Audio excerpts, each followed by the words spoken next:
When looking for the king of podcasts, you're at the wrong channel. Well, excuse me! Looking for good ideas for life? You're far from good hands. Hey, bud, what's your problem? If you think the listener is always right, you're far from the right place. Out of order! Even in the future, nothing works!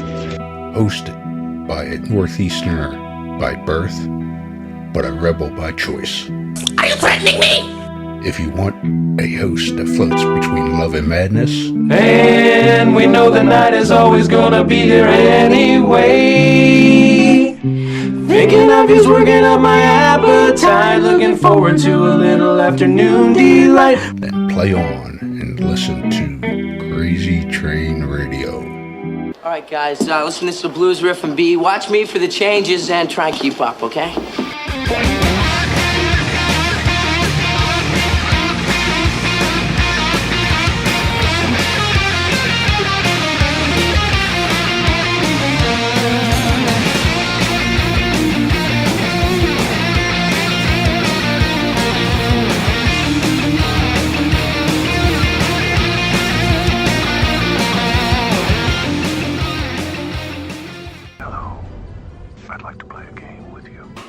Within the gaming world, there are your general gamers, but then there are those that enjoy the dark underbelly of gaming.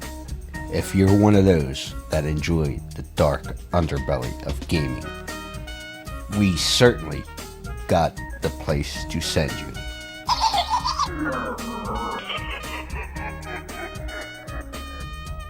Scorpion Layer Games. That's right, Scorpion Layer Games is the creators of the true crime hit Killers, the card game. Let's not forget they also have Killers Clothing Company, their profiler game, and things like the 5-Minute Murder channel on YouTube. And we certainly can't forget the new book that is certainly a hit, Beyond the Headliners, True Crimes, Myths, and Legends. Make sure you visit Jeff and the Scorpion Layer Games on Facebook and everywhere today.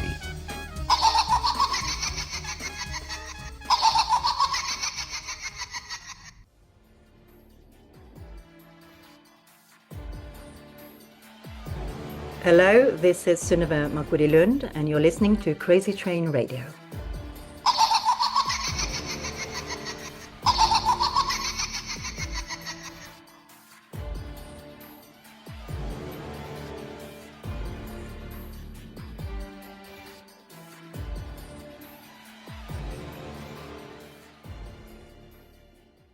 Hey folks, it's your least favorite host in the podcast world, Croc, Jonathan Steele. And boy, do we have a good one for you today.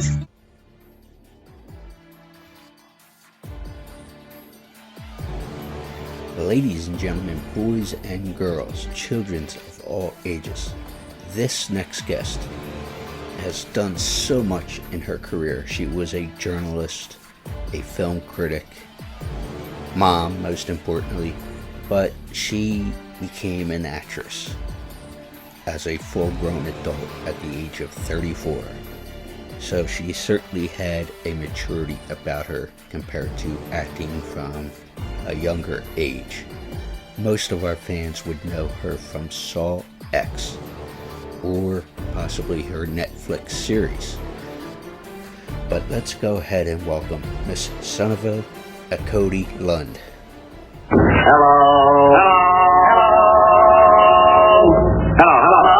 Quiet, numbskulls, I'm broadcasting.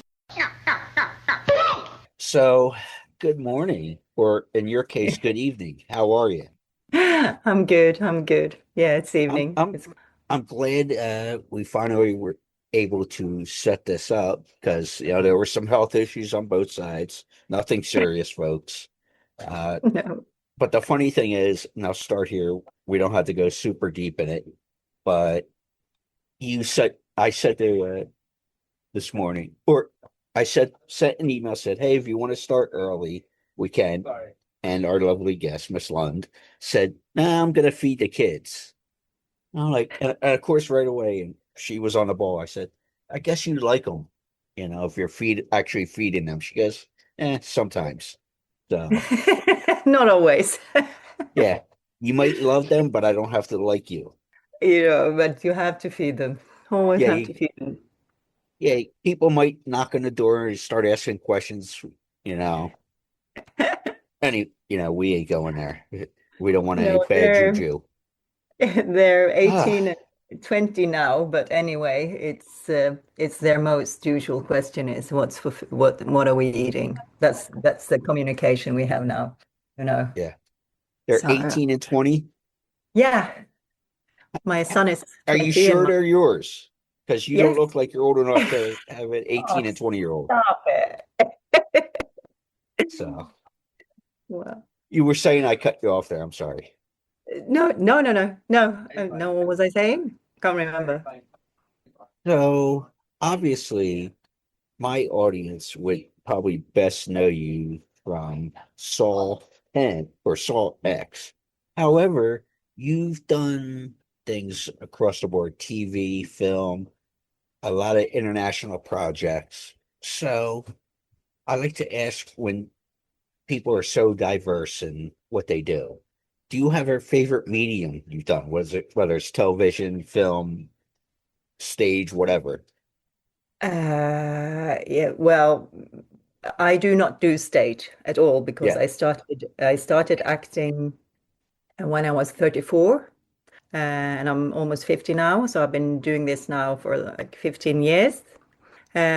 So like you say, originally I was a journalist, or I was a documentary filmmaker and or film critic and stuff like that. So I ended up acting quite like by coincidence, really.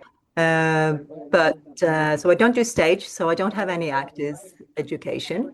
Uh, and yeah, I've done films, television. I think kind of being a part of what I would call the golden age of TV series, to be able to, even though making a film, it's short and sweet, and more compressed, but making a TV series with the same ensemble, for example, like with Ragnarok for Netflix, then you stay in the same universe over 3 or 4 years period of time, and you really get to know the other actors, you really get to know the crew and the directors. So I think I love that the most, like being in something that's successful and you really get to know your part and your character is evolving, and it's so much fun to be in the same universe over a longer period, I think.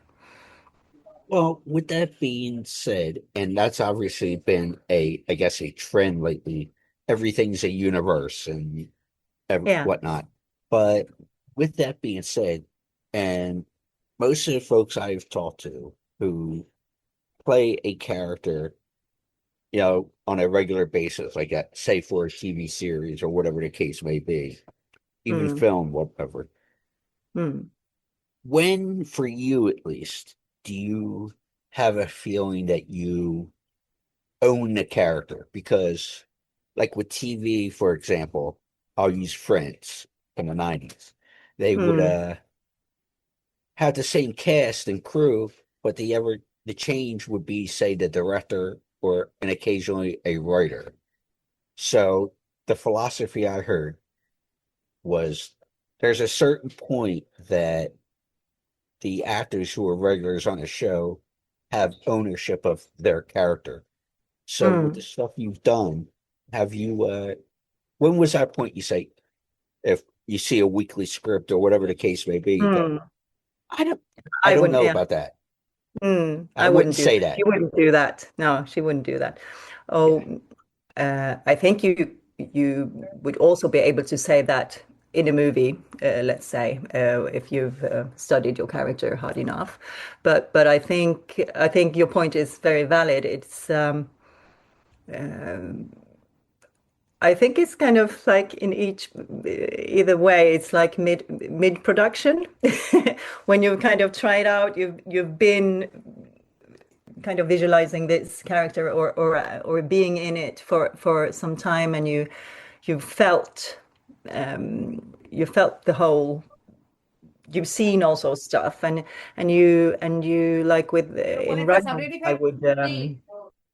I would know that almost in an instant because we're so stereotypical at the same time as we become more and more human. But I think you can never say when it happens. It will, if you do your work properly, it will happen. It is quite fun that you sometimes it's been many times where I've said, oh no, she wouldn't do that. She would or she would do something like that, or she would do something more like that. And I think it's a beautiful moment because even though you respect the script and you respect the director, it's always nice to know that you have some integrity in your own character. Yeah. Yeah, because and the first person that ever told me that was Robert Englund, who everybody knows as Freddy Krueger. But he's done TV series like V as Willie, and he's done across the board as well. But he's actually done stages as part of TV film. He's a wide cast or a wide net thrown out there. But but he mentioned that from the experience on TV and stuff as a reoccurring, you know. But anyway, with you, when you came to that point with characters you played, were most directors and writers and people you'd be talking to about whatever the project is open to your suggestion, or was it no, just stick to the script like you said? Yeah, I think in the beginning, because like I said, I didn't have any activist education. I was quite new in the whole thing. And of course, my insecurities in those manners, I guess they were obvious for everyone. So I think it took me time, a couple of years at least, even though you're quite intelligent and you put your case forward in a very persuasive manner. I think it took a couple of years for me to feel confident in myself to even say it, or to even argue, or to even say anything.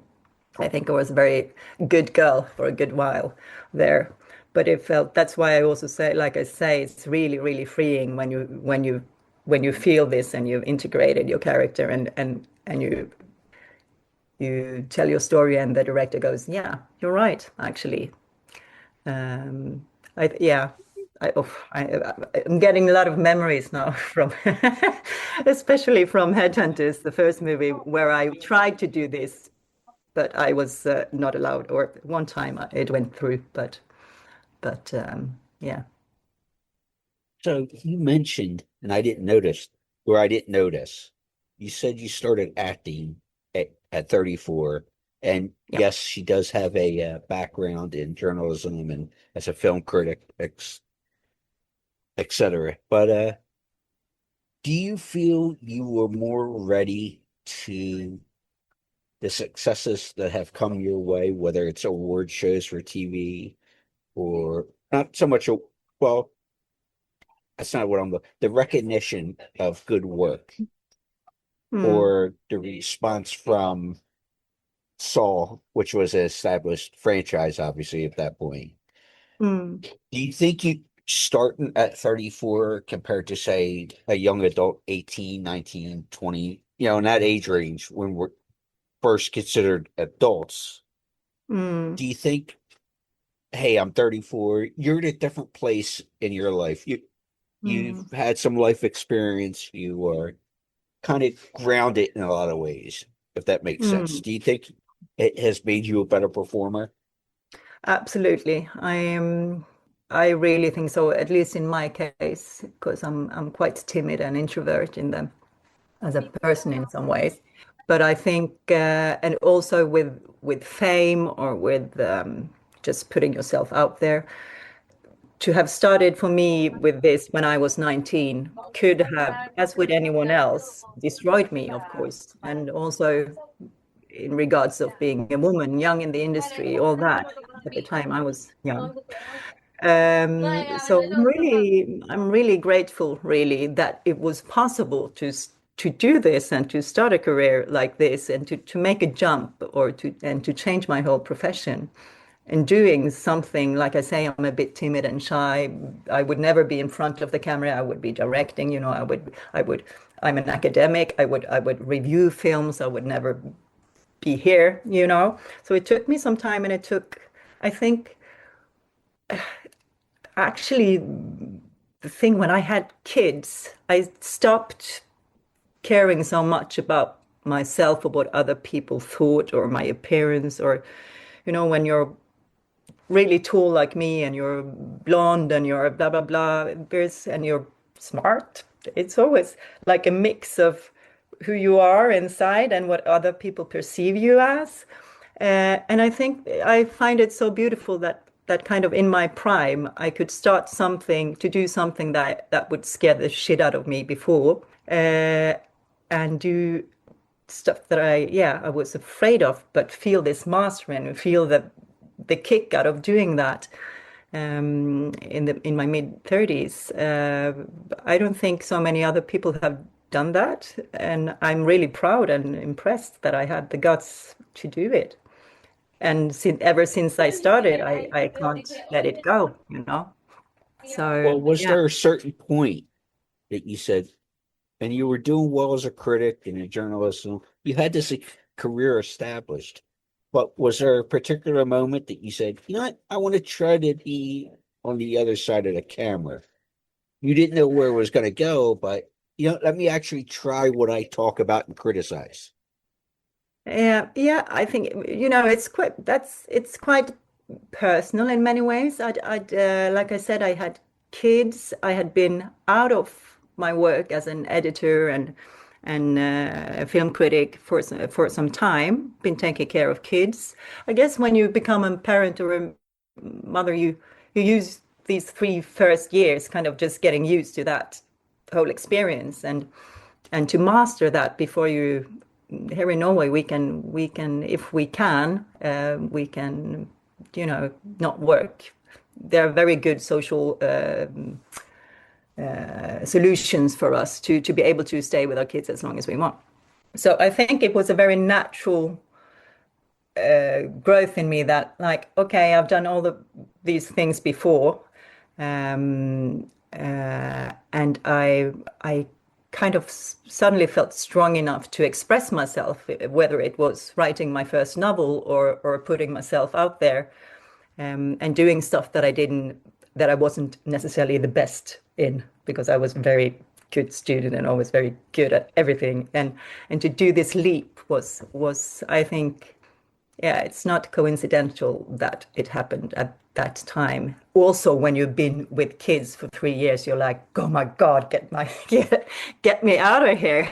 I want to deal with something. adults and have an intelligent conversation. Come on. What the hell?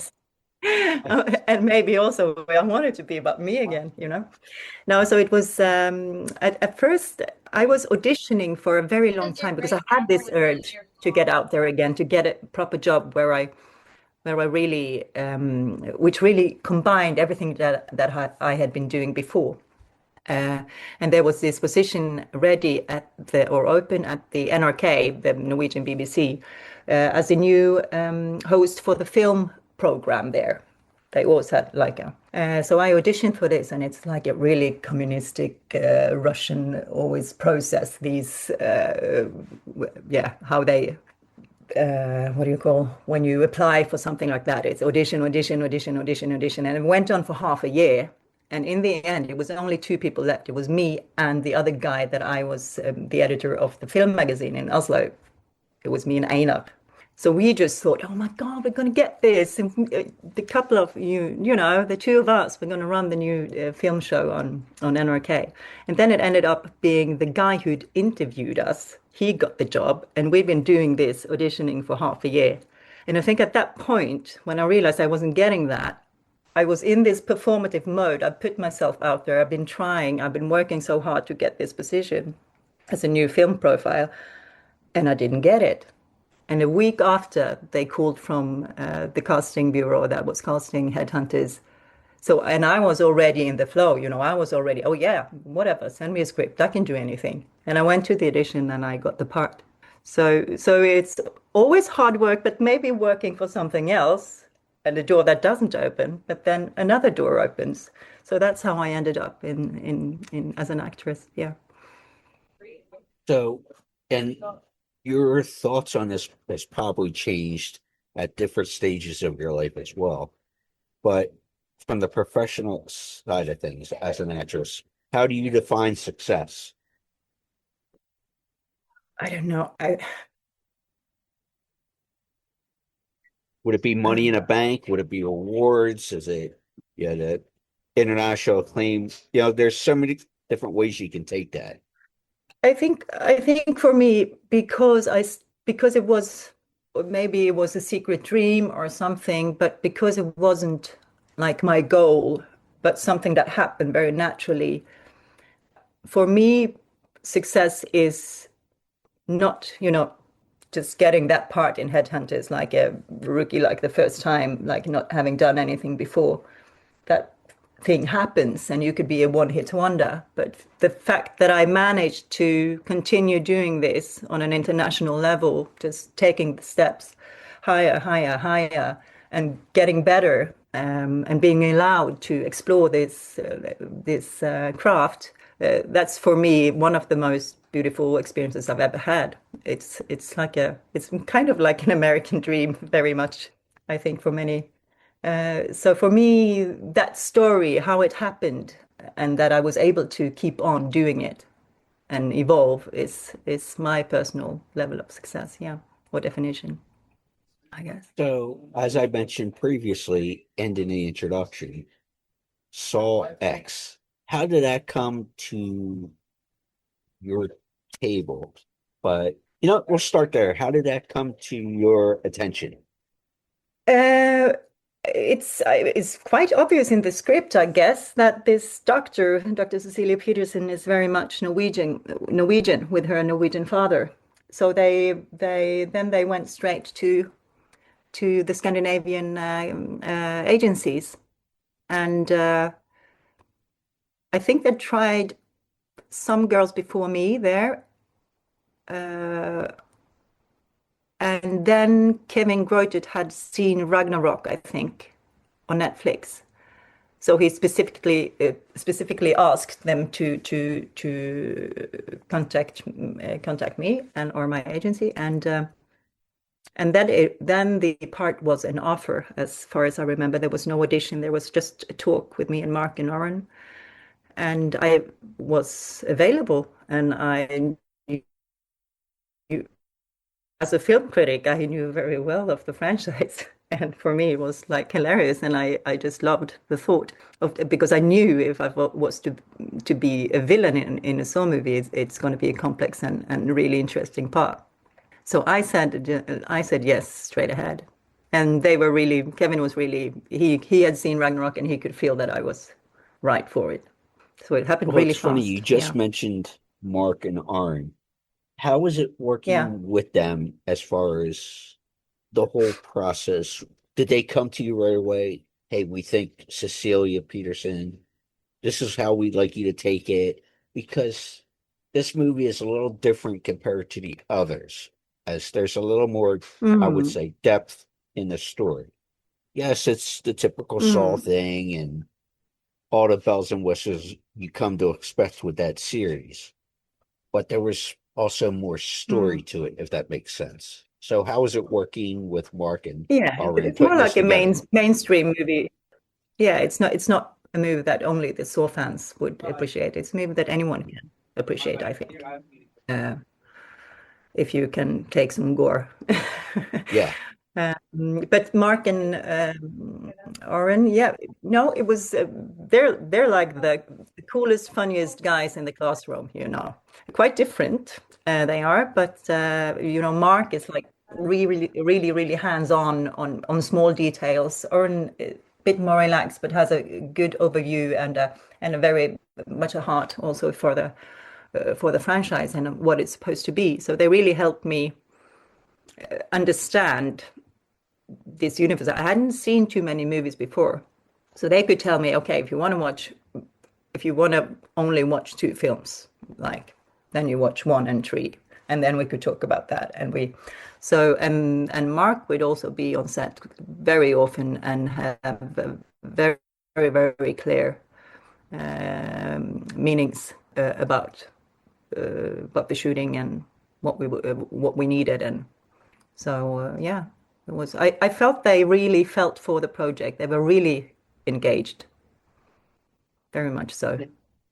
Now, how would you describe your relationship with Tobin Bell, both as you and Tobin as people when the lights are cut and all that stuff, but also how would you describe the on-screen relationship between John and Cecilia? Yeah, first of all, personally, we really, really connected.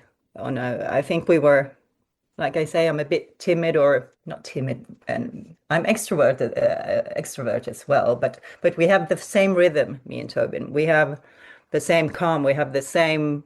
We like to think about stuff for a while. We like to talk about birds or literature, or we have very much the same energy. So I've would heard that about him. not. He's an intellectual and stuff. Yeah, basically. And he likes So to break stuff down and all that, so we would rehearse a lot. We would talk about the script. He would teach me a lot, also, just acting wise. Like, yeah, he would be a pain in the ass sometimes as well when I tried to do stuff, and he would criticize me, or he would correct me. But it felt so safe, and it felt so important, and it felt so important too, because on set, we needed to keep this energy of hating each other, and really have this, yeah, like Joker and Batman kind of fight in between, space between us. So then we wouldn't talk. I would never be too cozy with Tobin on set. It would be like when we had days off, or then we would go to his hotel and have a swim and have some lunch and talk about the script. Yeah, we had, like, I remember one of the first times we were in the hall where the traps start to happen, the main part, a big scene. It's a big hall. It's a lot of people. It's a big room. We can't hear each other. And it's really important to get this, to get this rolling. And we felt so awful, all of us, after the first day there, because we felt that we were on a stage, but we couldn't hear, we didn't feel each other. And then we had a really nice session afterwards, where we kind of solved all these things, and went to Kevin afterwards, and the next day, everything. So Tobin really, he's so hands-on, and he really he's got a feel for what his character needs to be for everything else to work. And because again, what I was mentioning earlier, he's at a stage at that point to say, this is how John Kramer would be. Yeah, what we were talking about earlier. Something, yeah. So the minute you can't hear, that insecureness, when we can't have that, any of us, or at least not him. So we had to get closer. And I couldn't feel him, he couldn't feel me. So we were begging Kevin, like, we need to get closer to feel each other's energy and stuff like that, which is not always so easy to say on a film set, because there's a lot of technical stuff that needs to work. Yeah, so we had some trouble there, but it only made all of the rest of the scenes that we had together far better, because we solved this in the beginning, I think. Yeah, absolutely. Was there anything that you would say maybe was talked about or in the script or anything like that, that it seems like, oh, this is going to be great, but how in the blue hell are we going to handle this? And not, maybe it's a great concept, a great idea, but you weren't able to get it on film.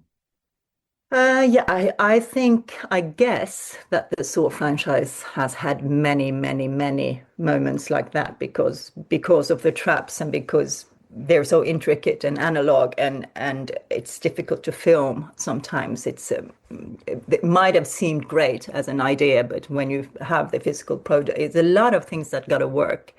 And it's somehow like in these times with AI and everything, it's so beautiful with Saw because it is actually actual stuff, actual props. It's like if it doesn't work, it doesn't work. So uh, of course there were moments like with countdowns and things that should happen and that didn't. And then you had to be challenged. It's challenging for the actor as well because you're kind of not the main character. The machines are and you need to work with them and time it and so a lot of I can't think of something in particular, but it was ongoing all the time, I think.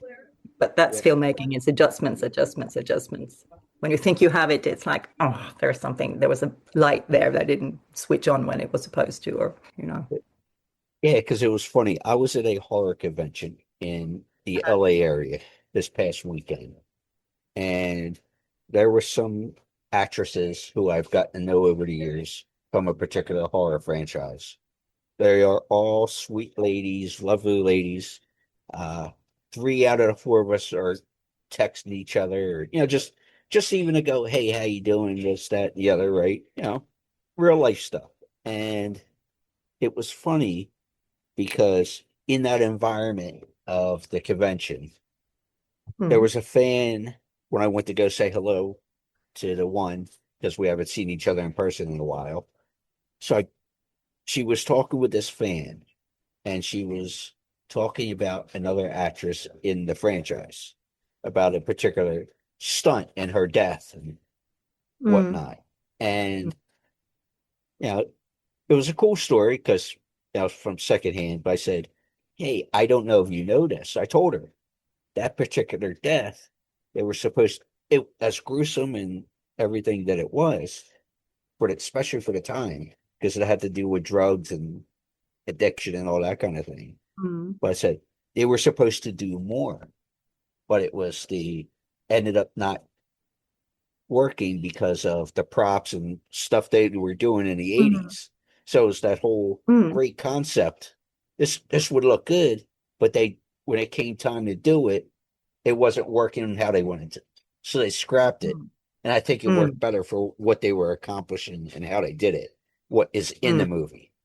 Mm. So Yeah, yeah, it was one of I those. think very often. Mm. It's really devastating if that happens, if it's really a core event that has to carry everything if that doesn't work. But we But it always was one of those things. find a way. Think about it. Yeah, go ahead. No, no, we you always find a way on film sets. I think that's what's so wonderful. You kind of turn around and just what if? Okay, this doesn't work. So a solution is always at hand in some way. Yeah. Did they Mm. ever ask you to do anything you didn't want to do for that role? Mm, no. I was really bad at at hitting or punching. I did some training, but I never got it right. So like you said, when you say on regards of your character that oh she wouldn't do that or I managed to persuade him to the fact that Dr. Cecilia is so in some way so sophisticated that she wouldn't punch Amanda like this. She would give her like a bitch slap or a blah blah blah. So we did that stuff like that. Yeah, but it's just because I was really bad at punching. That's Hey, why. you do what we got to do at that point. And I know this might sound like a strange question, but final one for at least this movie before I put a bow on things. How much would you say of you was in Cecilia? And do you see any traits in the character that might actually be real traits to yourself? No, not really. I worked really hard, or I've had a lot of experiences with people with what do you call it? Social disorders, no, personality disorders, or who's got this, or narcissism, or who's got a strange relationship to control and stuff like that. So I guess I know a lot about how people who might be a psychopath, maybe. I don't know. I don't know how that feels, but I work really hard to find to undress her layer by layer throughout the script, because you don't want to understand that she's evil too soon. You don't want to. You want to believe in her, and then she gets a little bit strange and stranger, and more evil, and then bat crazy. So finding these moments in the script where the audience kind of wait, and then they know, and then you can unleash the thing. And then I guess I unleashed the version of myself when I'm angry with my kids, basically. Yeah, because they had the nerve to ask what we're eating tonight. There's all right. So we're early in 2026. So what kind of goals do you have for 2026? And are you committed to anything professional? Nothing that I can talk of. I think, like we said, for me, starting at 34, having 15 years out there abroad, I have not done one. I've done one Norwegian project, I think, filming in Norway. After that, I've just been abroad. And working like that is very much like being a sailor in some way. And you're living on hotels, for months, and you have a new family, but you also have your family. So ironically, when my kids are this grown up, I have to say that I kind of want to maybe work a bit more to establish myself back home, here in Norway or in Scandinavia, to also not to kind of play in Norwegian as well, because I always have this language barrier with. You can sense now it's been a while since I talked English, because it's like, but it's always figured much when you asked in the email, but we're good. Yeah. No, so I think I want both things now. I want to do some great work at home, and I want to continue what I've established up there internationally. So that's my goal, so to say. I just started this, and I'll make this the last question because I brought up the convention. With something so broad like Saw, or the TV stuff you've done that's been on Netflix and other outlets, has there ever been a weird or strange encounter that you didn't think you'd be recognized somewhere, but they go, "Hey, I know you from this," or "Hey, you're on that show." You know what I'm saying? It's like, because I've heard some interesting stories along the way. But have you ever been recognized somewhere where you go, "Wow, I wasn't expecting that one"? Yeah, nothing in particular comes to mind, because it's like, or the only thing I can say there is that here in Norway, I do not get that very much at all. But the minute I'm on a international airport, it can be quite stressful. Because of this golden age of streaming, everyone's seen, if you're on Amazon or Netflix, or you have no control on who might have seen your stuff.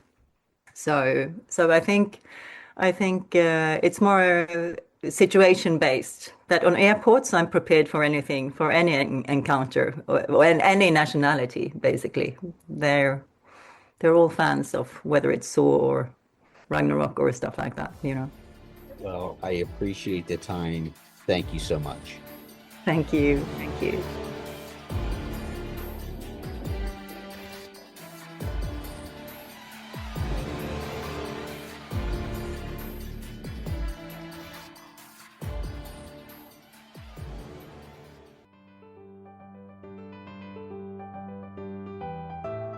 Hey folks, looking for the ultimate destination for the nerd enthusiasts and collectors?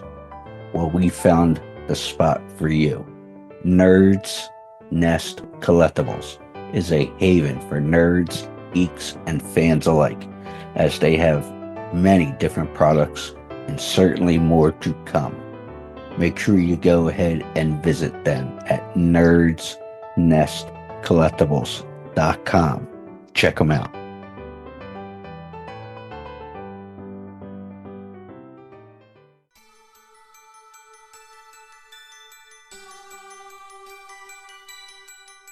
Hi, this is David Kirshner, and I'm so honored to be on Crazy Train Radio today. So thrilling.